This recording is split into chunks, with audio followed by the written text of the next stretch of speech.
What's going on, everyone? So today I wanted to dive in and quickly talk about one of my absolute favorite synths on the market, and that is the MOOG MiniMoog Voyager Electric Blue Edition. This iconic synth has all the vintage charm of the original Moog with a little bit of modern functionality.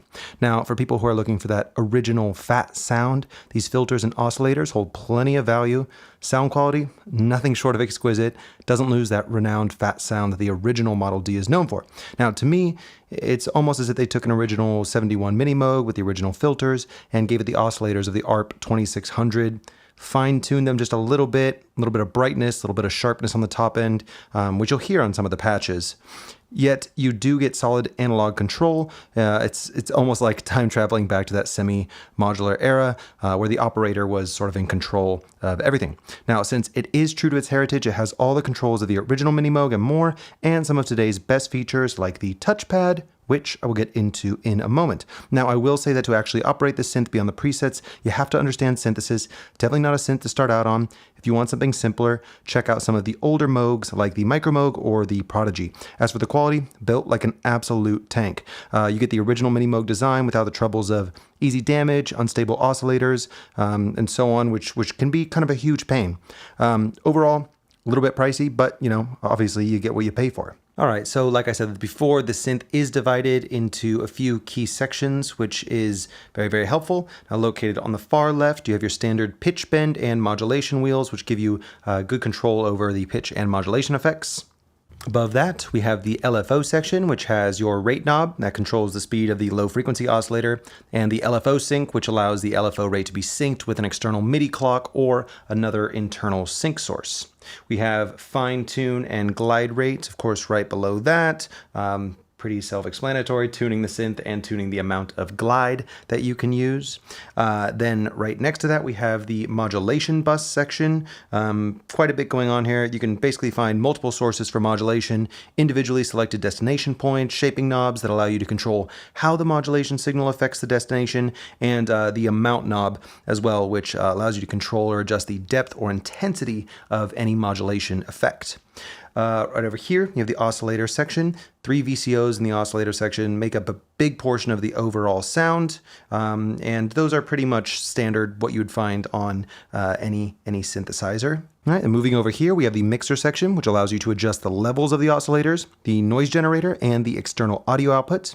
Then we have the iconic Moog filter section, which does feature the ladder filter. You also have knobs for cutoff frequency, resonance, as well as spacing for filter modulation from different sources. And then finally, over here, we have the volume section, the output section, pretty self-explanatory. Again, master output, and then also a nice handy headphone jack right down here, just in case you want to just play, late at night or in peace, in silence. Now, lastly, we have one of my favorite features, and that is the touchpad in the center, which is also known as the XY touch surface. Very expressive, very innovative feature, and adds a unique dimension to the way that you can control the sound on this thing. All you gotta do, simple touch, and you can modulate various parameters in real time by simply moving your finger along the surface. Now, the x-axis typically controls one parameter, while the y-axis controls another, and those can be assigned to a bunch of different effects, which I will explore really quickly while I move through some presets and show you how this thing sounds.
All right, now diving into the pros and cons.